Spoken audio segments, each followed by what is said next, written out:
Hello everyone. In this video, I will share how I grew some Arugula using the Kratky method when I was in Ouagadougou in Burkina Faso. The purpose of this project was mainly to learn and get some experience on how to grow plants using hydroponics techniques. It was my first time doing it, but I'm happy with the results I got. Let's dive in. First, I needed to sprout the seed. To do this, I placed them on top of clay pebbles that were immersed in simple tap water. The water level stopped just below the surface of the pebbles where the seeds were placed. This allowed to keep the seeds moist thanks to capillary action. It's not common to sprout seeds directly on clay pebbles because you risk them falling in the water and they are exposed to the elements.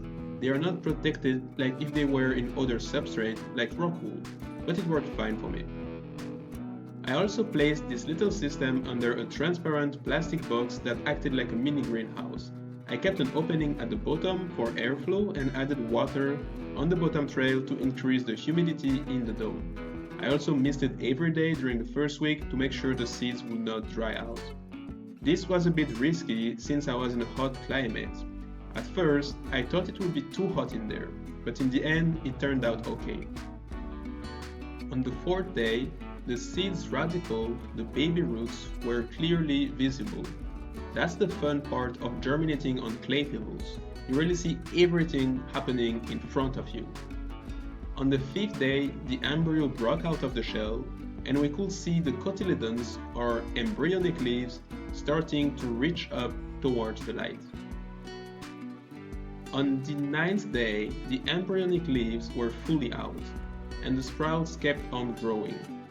I realized they were getting a bit thin and elongated, and this is a problem that comes with seedlings when they lack sunlight. They grow long and thin to try and catch more light. This happened because the veranda on which the seedlings were only had sunlight in the morning. I didn't want to put them in a fully exposed location because the sun was so strong over there. I also found one seedling growing in the water. It probably fell from the clay pebbles at the beginning. This is one of the disadvantages of sprouting directly on clay pebbles. On day 15, the first true leaves started appearing. These are the leaves the plant will develop during the rest of its life. From there, it just kept growing on its own.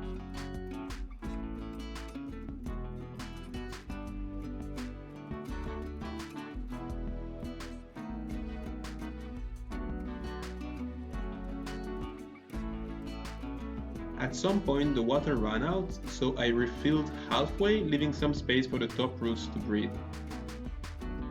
Normally, I should have moved the net cup into a bigger reservoir long ago, when the first true leaves appeared, but I procrastinated for so long before doing that. Then I stopped documenting the project for some time, so here is a jump forward to day 50. Normally, I should have harvested the plant much sooner, somewhere around day 30 and 40, but because my goal was to learn and not to eat the plant, I wanted to see what would happen if I let it keep growing. I used the plastic bottle for the new reservoir. It holds around 1 liter of water, and it was easy to transfer the cup. I just had to lift it from the old reservoir and place it on top of the bottle.